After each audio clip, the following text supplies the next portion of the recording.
varios, los compañeros Guillén, Ronnie, la familia, Frank, un aplauso también a Lesbia, bueno, tantos, ¿verdad?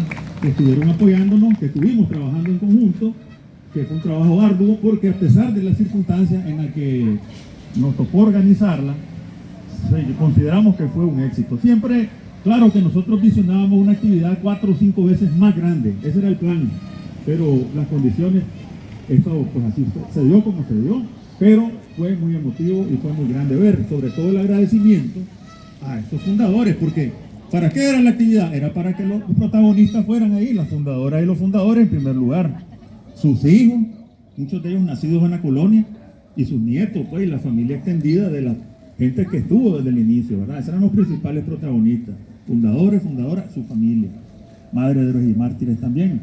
Entonces a ellos también el agradecimiento, porque fue una gran emoción ver ahí a muchos, pues, fundadores que todavía están con nosotros, gracias a Dios. Entonces, volviendo, ¿verdad? Nosotros en el mes de febrero comenzamos esto de las efemérides con Mildred. El 4 de febrero de 1976, Mildred Abaunza, esa joven trabajadora social, esa guerrillera, entregó su vida aquí nomás, a unos 150 metros, 200 metros, ¿verdad? Cuando fue víctima de las balas asesinas de la Guardia, en el operativo que la OSN montó con algunos soplones, y ahí estaba el comandante Borges también, ¿verdad? Lograron escapar, comandante Borges y otros compañeros que pronto algún día estarán con nosotros aquí dando el testimonio, esos sobrevivientes, y Mildred pues se quedó, estaba herida y no la perdonaron, la fusilaron, la martirizaron los guardias, pero esa sangre quedó ahí. Y cada 4 de febrero vamos al monumento de Mildred y estamos conmemorándola, pero todos los días también. 2 días después, pero 2 años después, miren la coincidencia, 2 días después, 2 años después, fue asesinada aquí en la colonia Mercedita, que ya tenía varios años de ser viuda y estaba enfrentando la dificultad de criar a sus hijos, ¿verdad? Porque a su marido también se lo había matado la Guardia en otras circunstancias fuera de Managua. Entonces, ese día, aquí tenemos algunos compañeros que estaban, ¿verdad? Se hicieron unas protestas en varios lugares, en varios barrios. La colonia Centroamérica Guerrilla sacó también sus cazuelas, hicieron protestas, y la Guardia se tendió. Entró por el Zacarías Guerra y la encontró, según los testimonios de los que vieron, los que estuvieron cerca, como el doctor Napoleón Ríos, que contiguo a su casa se dieron los hechos. Mercedita vivía en el P957, ¿verdad? Y ahí cayó, pues, frente a su casa, con el simple hecho de estar afuera, viendo lo que acontecía. Obviamente ella estaba organizada, ella era de Ampronac, era una mujer que estaba en contra de la dictadura, pero que no estaba haciendo ningún daño, ¿verdad? No estaba agrediendo a nadie, fue muerta. Luego, ese mismo día, pero de muchos años atrás, ¿cuántos son? 108 años, se nos fue el príncipe de las letras castellanas, figura universal de Nicaragua para el mundo, como dicen.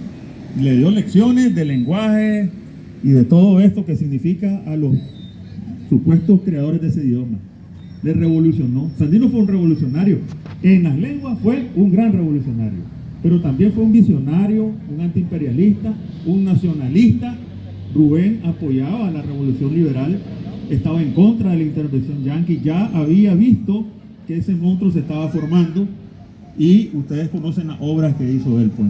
Rubén no solo fue un poeta, Rubén escribió mucha prosa, cuentos, novelas y muchos artículos de opinión que vale la pena leerlos, que escribió en muchos diarios, ¿verdad? Y en sus libros. Entonces, ese visionario, ese profeta estuvo ahí y está siempre con nosotros también. Luego, eso fue en 1916, ¿verdad? Que nos dejó. El 21 de febrero de 1934, Sandino pasó a otro plano de vida, fue asesinado por la Guardia. 2 días antes, el 19 de febrero, él había dado a conocer la primera cooperativa formada en Nicaragua.